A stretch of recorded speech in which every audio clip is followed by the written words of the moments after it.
അനാമിക പറയാണ്, ഞാൻ വലിയ വീട്ടിൽ നിന്ന് വന്ന പെണ്ണാ, അതുകൊണ്ട് ഞാൻ ജോലികളൊന്നും ശീലിച്ചിട്ടില്ല, അതുകൊണ്ട് തന്നെ ജോലിയൊന്നും ചെയ്യാനെ കൊണ്ട് സാധിക്കത്തുമില്ല എന്ന് പറയുന്നുണ്ട്. ദേവേനെ ചോദിക്കാണ്, അല്ല മോളെ, ഞങ്ങൾ എല്ലാവരും അങ്ങനെയൊക്കെ തന്നെയല്ലേ, ഇങ്ങനെയൊക്കെയല്ലേ നമ്മൾ ജോലികളൊക്കെ ശീലിക്കേണ്ടത്. അങ്ങനെയാണെങ്കിൽ ഇനി ഇത്ര വലിയ വീട്ടിലേക്ക് എന്റെ അച്ഛൻ വിവാഹം കഴിച്ചയക്കേണ്ട കാര്യമില്ലായിരുന്നല്ലോ, ജോലി ചെയ്യാനാണെങ്കിൽ എന്നെ ഏതെങ്കിലും പാവപ്പെട്ട വീട്ടിലേക്ക് കെട്ടിച്ചിട്ട് മതിയായിരുന്നല്ലോ എന്നൊക്കെ ചോദിക്കാണ്. പാവപ്പെട്ട വീട്ടിലായാലും പണക്കാര വീട്ടിലായാലും ഒരു ജോലി ചെയ്യുക എന്നുള്ളത് നമുക്ക് എല്ലാവർക്കും പറഞ്ഞിട്ടുള്ള കാര്യമല്ലേ. നമ്മള് മനുഷ്യന്മാരല്ലേ, നമ്മളുടെ കാര്യങ്ങളൊക്കെ ചെയ്യേണ്ടത് നമ്മൾ തന്നെയല്ലേ, അതിന് മറ്റുള്ളവർ ഡിപ്പെൻഡ് ചെയ്യേണ്ട കാര്യമുണ്ടോ എന്നൊക്കെ ദേവേനെ ചോദിക്കാണ്. അല്ല വല്യമ്മേ, ഇപ്പൊ എന്നെ കൊണ്ട് തന്നെ പണിയെടുപ്പിക്കണമെന്ന് വല്യമ്മയ്ക്ക് എന്താ ഇത്ര നിർബന്ധം?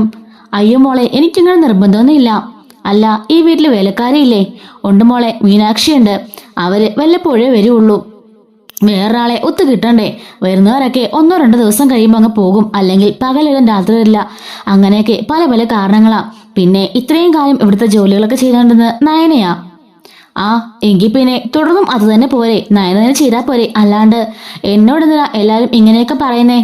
മോളെ, അത് പിന്നെ നയന ഓഫീസിലേക്ക് പോകാൻ തുടങ്ങിയിരിക്കല്ലേ, അപ്പൊ പിന്നെ മോള് തന്നെ ചെയ്യണ്ടേ? അതെന്തിനാ വല്യമ്മേ എന്നെ തന്നെ പറയുന്നത്? ഇവിടെ നവ്യയും ബാക്കി ദേവേനി വല്യമ്മയും ജാനകിയും അതുപോലെ ജലജയും ഒക്കെ ഉണ്ടല്ലോ, അവർക്കൊക്കെ ചെയ്താൽ എന്താ കുഴപ്പം? അങ്ങോട്ടേക്ക് ജാനകിയും ജലജയും വരുന്നുണ്ട്. അല്ല ദേവയാനി, നീ എന്താ ഉദ്ദേശിക്കുന്നേ? നിന്റെ മരുമകളെ പറഞ്ഞ് ഓഫീസിൽ വിട്ടിട്ട് എന്റെ മകളെ കൊണ്ട് ജോലി ഏൽപ്പിക്കുകയാണെന്നാണോ നിന്റെ വിചാരം? അല്ല ജാനകി, ഇവൾക്ക് ഒരു ജോലിയും അറിയില്ല എന്ന് പറഞ്ഞു, ഞാൻ ചുമ്മാ ഹെൽപ്പ് ചെയ്യാൻ പറഞ്ഞതാ. ഞാൻ അടുക്കളയിൽ ഫുഡ് ഉണ്ടാക്കുന്നത് കണ്ടില്ലേ? പിന്നെ നയന ഓഫീസിലേക്ക് പോയപ്പോൾ നിങ്ങൾ പറഞ്ഞായിരുന്നല്ലോ, നിങ്ങൾക്ക് വേണ്ടത് നിങ്ങൾ തന്നെ ഉണ്ടാക്കിക്കോളാന്ന്, അതേ ഞാൻ പറഞ്ഞുള്ളൂ. എങ്കിൽ അമ്മായിയും മരുമോളും കൂടി ഉണ്ടാക്കാൻ തുടങ്ങിക്കോ എന്നൊക്കെ പറയാണ്. അപ്പോഴേക്കും മുത്തശ്ശനോട് പറയാണ്, എന്താ ഈ അടുക്കളയിലെ വഴക്ക് ഇതുവരെ തീർന്നില്ലെന്ന് ചോദിക്കുന്നുണ്ട്. അത് പിന്നെ അമ്മ കേട്ടതല്ലേ, നയന ഇവിടെ വെച്ചുളമ്പിയപ്പോ ഇവർക്കിത് കഴിക്കാൻ വയ്യാഞ്ഞിട്ട് അവര് പറഞ്ഞില്ലായിരുന്നോ ഞാൻ തന്നെ സ്വയമായിട്ട് ഉണ്ടാക്കി കഴിച്ചോളാന്ന്. പക്ഷെ ഇത്രയും നേരമായിട്ടും ഇവരൊന്നും തന്നെ പ്രിപ്പയർ ചെയ്തിട്ടില്ല. ബ്രേക്ക്ഫാസ്റ്റ് നയന ചെയ്തിച്ചിട്ടാ പോയത്. അപ്പൊ പിന്നെ ലഞ്ചിനുള്ള കാര്യങ്ങളൊക്കെ ഇവര് നോക്കണ്ടേ? ഞാനിവിടെ ഒറ്റയ്ക്ക് കിടന്ന് മടുത്തു. ഇവരോടും അകത്ത് കയറാൻ പറയാമേ. മുത്തശ്ശി ചോദിക്കുന്നുണ്ട്, അതേ ജാനകി, ദേവയാനി, നീ എന്തിനാ അടുക്കളയിൽ കയറിയത്? ഇവരല്ലേ പറഞ്ഞത് ഞാനൊന്നും ഉണ്ടാക്കണ്ട, അവർക്കത് ഇഷ്ടമില്ല, അവർ തന്നെ ഉണ്ടാക്കിക്കൊള്ളാന്ന്. പിന്നെ ഇപ്പൊ എന്താ ഒരു മനമാറ്റം? ഓഹോ, അപ്പം എല്ലാരും കൂടി പ്ലാൻ ചെയ്തിട്ടാണല്ലേ അമ്മേ? എന്റെ മരുമകളെ ഇവരുടെ അടുക്കളയിൽ കഷ്ടപ്പെടുത്തിയിട്ട് ഇവിടുത്തെ മൂത്ത മരുമകളെ കൊണ്ട് ഓഫീസിലെ AC കസാല എടുത്തെന്നാണ് എല്ലാവരും വിചാരം. അങ്ങനെയൊന്നും ഇവിടെ ആരും പറഞ്ഞില്ലല്ലോ. നിന്റെ മരുമകൾക്കും ചെയ്യാന്ന് മാത്രമല്ലേ പറഞ്ഞുള്ളൂ. ഇവിടെ എന്റെ മരുമകൾ നിന്റെ മരുമകൾ അങ്ങനെ അലമുണ്ടാക്കേണ്ട കാര്യമല്ലോ ഉണ്ടോ എന്ന് മുത്തശ്ശി ചോദിക്കാണ്. ജാനകി പറയാണ്, അതെ, നയനയെ പോലെ വലിഞ്ഞു കയറി വന്നവളല്ല എന്റെ മരുമകൾ. പിടിപ്പത് പൊന്നും കൊണ്ട് ഇല്ല അന്തസ്സുള്ള തറവാട്ടിൽ നിന്ന് നേരെ തന്നെ വന്നവളാ. ദേവേന് പറയുന്നുണ്ട്, പക്ഷെ അതിന്റെ പകിട്ടൊന്നും അവളുടെ സ്വഭാവത്തിൽ കാണാനില്ല ജാനകി. എന്താ ഏട്ടത്തി പറഞ്ഞത്? ഞാൻ പറഞ്ഞത് ശരി തന്നെയാ. അല്ലെങ്കിൽ ഇത്രയൊക്കെ പറഞ്ഞിട്ട് ഇവൾ അനുസരിക്കാതിരിക്കോ? ഈ വീട്ടിലെ മൂത്ത മരുമകൾ ഞാനാ. ഇപ്പോഴും ഈ വീടിന്റെ അവകാശവും എന്റെ കയ്യിൽ തന്നെയാ, അല്ലാതെ ഇവൾക്ക് ആരും പതിച്ചു കൊടുത്തിട്ടൊന്നുമില്ല. ഞാൻ പറഞ്ഞത് അനുസരിച്ചേ പറ്റുള്ളൂ എന്നൊക്കെ ദേവേനി പറയുന്നുണ്ട്. അപ്പോ മുത്തശ്ശി പറയുന്നുണ്ട്, അതെ, ദേവേനി പറഞ്ഞതിനെ കറക്റ്റ്. ഇന്നലെ നയനുണ്ടാക്കിയ ഫുഡ് നിനക്ക് ഇഷ്ടപ്പെട്ടില്ലെന്ന് പറഞ്ഞിട്ടും അടുക്കളയിൽ കയറിയിട്ട് ജലജയും നീയും നിന്റെ മരുമകളും കൂടിയിട്ട് ഫുഡ് ഉണ്ടാക്കുന്നത് കണ്ടല്ലോ, എന്തൊക്കെയോ കുഴച്ചു വെച്ച് കഴിക്കുന്നത് കണ്ടല്ലോ. ഇനി അങ്ങനെ തന്നെ ചെയ്താൽ മതി. ഞാൻ പറഞ്ഞ അനുസരിക്കാൻ പറ്റുമെങ്കിൽ നീ നിന്റെ മരുമകളും ജലജയും തന്നെ അടുക്കളയിൽ കയറണം. നിങ്ങൾ മൂന്നിനും കയറിയാൽ മതി എന്ന് പറയാണ്. അപ്പോഴേക്കും ജാനകി ദേഷ്യപ്പെട്ടോടെ നിൽക്കുന്നുണ്ട്. എങ്കിലും അമ്മയുടെ മുമ്പിൽ നിന്ന് മിണ്ടാൻ പറ്റത്തോണ്ട് തന്നെ ജാനകി അടുക്കളയിലേക്ക് കയറുകയാണ്. പിന്നാലെ തന്നെ ജലജയും അവളും അനാമികയും പോകുന്നുണ്ട്. അങ്ങനെ അവർ 3 പേരും കൂടി പാചകമൊക്കെ ചെയ്യാണ്. ജലജ പറയുന്നുണ്ട്, നിങ്ങൾ കൂടി എന്നെ കൊണ്ട് എന്തിനാ അതിലേക്ക് വലിച്ചിടുന്നത്? അപ്പോഴേക്കും അനാമിക പറയുന്നുണ്ട്, അതെന്താ അമ്മയ്ക്ക് ഇവിടെ യാതൊരു റോളും ഇല്ലേ? അമ്മയും ഈ വീട്ടിലെ മരുമകൾ തന്നെയല്ലേ, അന്തസ്സായിട്ട് നീ ഇങ്ങോട്ടേക്ക് കയറി വന്നോളല്ലേ, പിന്നെന്താ എല്ലാവരും ദേവേനെ വിളിമ്പയുടെ മുമ്പില് വാലും കുഴിച്ച് നിൽക്കേണ്ട അവസ്ഥ?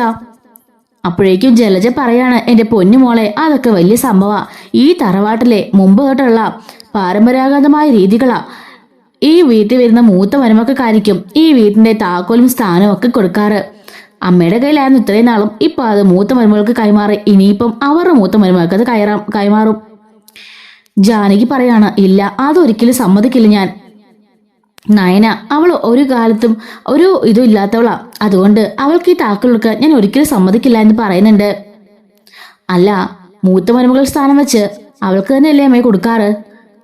അനാമിക ചോദിക്കുമ്പോൾ ജാനകി പറയുന്നുണ്ട്, അതിനൊക്കെ തറവാട്ടിൽ ഒരു അന്തസ്സും ഇതൊക്കെ വേണം, കുടുംബമഹിമയൊക്കെ വേണം, അല്ലാതെ എങ്ങോ തെരുവിൽ കിടന്നവളെയൊക്കെ വിളിച്ചുകൊണ്ട് പെരയ്ക്കകത്ത് വെച്ചു എന്ന് പറഞ്ഞിട്ട് അവളുമാർക്ക് ഈ കൊട്ടാരത്തിന്റെ താക്കോൽ കൊടുക്കാന്ന് പറഞ്ഞാൽ അത് ശരിയായ നടപടിയാണോ എന്ന് ചോദിക്കുന്നുണ്ട്. അങ്ങനെ ഇവര് പാചകമൊക്കെ ചെയ്തുകൊണ്ട് നിൽക്കാണ്. ശേഷം ഇവര് ഹാളിൽ ഇരുന്നുകൊണ്ട് വർത്തമാനം പറയായിരിക്കും. ഇപ്പറേ സൈഡില് ദേവയാനി വർത്തമാനം പറയുന്നുണ്ട്. അപ്പറേ സൈഡിലിരുന്ന് അനാമികയും ജലജയും അതുപോലെ തന്നെ അനാമികയും ജലജയും ജാനകിയും ഇരിക്കുന്നുണ്ട്. ഇപ്പൊ ജാനകി പറയാണ്, ഇതുപോലെ പച്ചക്കറിയും മല്ലിക സാമാൻ അങ്ങനെയുള്ള സാധനങ്ങളെല്ലാം തീർന്നു എന്നൊക്കെ പറയാണ്. അങ്ങനെ കുറെ സാധനങ്ങളൊക്കെ മേടിക്കാറുണ്ട്, ലിസ്റ്റ് എഴുതണം എന്നൊക്കെ പറയുന്നുണ്ട്. ദേവേനി പറയുന്നുണ്ട്, നയന ഉണ്ടായിരുന്നപ്പോൾ അതൊന്നും അറിയണ്ടായിരുന്നു, എല്ലാം കൃത്യമായിട്ട് ലിസ്റ്റ് എഴുതി എല്ലാം കൃത്യസമയത്ത് തന്നെ മേടിക്കായിരുന്നു എന്ന് പറയാണ്. ജലജ പറയാണ്, അതെങ്ങനാ, ഇപ്പൊ ചിലരുടെ കയ്യിലെ ഭരണം അവർ അടുക്കളയിലേക്ക് കയറാറ് പോലും ഇല്ല, എന്നിട്ട് ഭരണം മൊത്തം അവരുടെ കയ്യില്, എന്താ സാധനം തീർന്നെന്നൊക്കെ പറഞ്ഞ് നമുക്ക് മേടിക്കാനുള്ള അവകാശം ഇല്ലല്ലോ എന്നൊക്കെ പറഞ്ഞ് ജലജ ഒന്ന് കുത്തി സംസാരിക്കുന്നുണ്ട്. അപ്പൊ ഇത് താക്കോലിന്റെ കേസാണ് പറഞ്ഞെന്നുള്ള കാര്യം ദേവയാനിക്ക് മനസ്സിലാകുന്നുണ്ട് കേട്ടോ. മുത്തശ്ശി അടുത്തിരിക്കുന്നുണ്ട്. ഈ സമയത്ത് ദേവയാനി പറയുന്നുണ്ട്, ഓഹോ അപ്പൊ അങ്ങനെയല്ലേ കാര്യങ്ങള്, ശരിയാ, ഞാനും ചെയ്ത് തെറ്റ് തന്നെയാ. കഴിഞ്ഞ 1 വർഷമായി എന്റെ മോന്റെയും ജലജയുടെ മോന്റെയും വിവാഹം കഴിഞ്ഞിട്ട് ദായിപ്പ അനിന്റെ വിവാഹം കഴിഞ്ഞല്ലോ. അങ്ങനെ 3 മരുമക്കളെ വീട്ടിലേക്ക് കയറി വന്നു. ഈ സമയത്ത് തന്നെ താക്കോൽ ഞാൻ കൊടുക്കേണ്ടതായിരുന്നു, ഞാനാ ചെയ്ത തെറ്റുകാരി. ശരി, വൈകുന്നേരം തന്നെ താക്കോൽ എന്നേക്കാം, അത് തന്നെയായിരിക്കും നല്ലത് എന്ന് പറയുന്നുണ്ട്. അപ്പോഴേക്കും മുത്തശ്ശി ദേവയാനിന്ന് വിളിക്കുമ്പം അതേമ്മേ, അത് തന്നെയാ അതിന്റെ ശരി, താക്കോല് എന്നാലും ഞാൻ കൊടുത്താലേ പറ്റുള്ളൂ, ഇപ്പൊ തന്നെ വൈകുന്നേരം തന്നെ കൊടുത്തേക്കാം, എല്ലാവരും ഒന്ന് വന്നോട്ടെ എന്ന് പറയുന്നുണ്ട്. അപ്പോഴേക്കും അനാമിക സന്തോഷത്തിൽ തുള്ളിച്ചാടാണ്. ജാനകി പറയാണ്, എന്തായാലും സമാധാനമായി, എന്തെങ്കിലും മറുത്തു പറയുമെന്നാണ് എന്റെ പേടി, എന്തായാലും സമാധാനമുണ്ട് എന്നൊക്കെ പറഞ്ഞിട്ട് ജാനകിയും ജലജയും അവിടെ പറഞ്ഞുകൊണ്ട് നിൽക്കാണ്. അങ്ങനെ വൈകുന്നേരം സമയമാകുന്നുണ്ട്. ഓഫീസിലേക്ക് പോയ നയനയും ആദർശും വരുന്നുണ്ട്. അപ്പൊ ഈ നവ്യ സംഭവങ്ങളെല്ലാം കേൾക്കുന്നുണ്ട്. അപ്പൊ നവ്യ ഒന്നും മറുപടി പറയുന്നില്ല നിൽക്കായിരുന്നു. അങ്ങനെ ജയനും മുത്തശ്ശനും ബാക്കി എല്ലാവരും വീട്ടിലേക്ക് വരുന്നുണ്ട്. ഈ ഒരു സമയത്ത് ദേവേനി പറയാണ്, എല്ലാവരും നിൽക്കണം, എനിക്കൊരു കാര്യം പറയണം.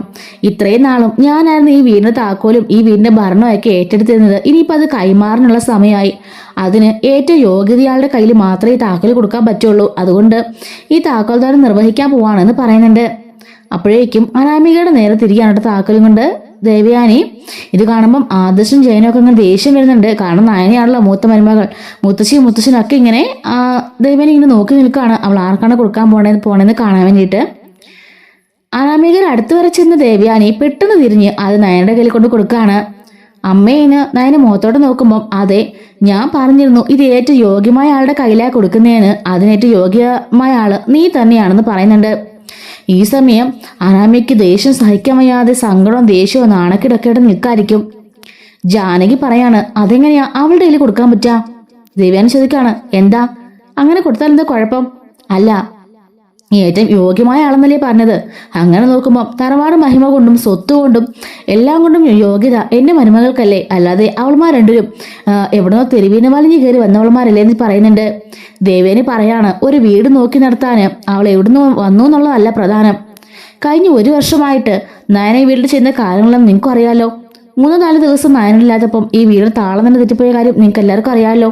അതുകൊണ്ട് തന്നെ നയനയാണ് ഈ വീട്ടിൽ പിടിച്ചു നിർത്തുന്ന ഉള്ള കാര്യം എല്ലാവർക്കും മനസ്സിലായി കാണും. നയനയുടെ പ്രസൻസും നയനയുടെ കാര്യപ്രാപ്തിയും എല്ലാവർക്കും മനസ്സിലായി കാണും.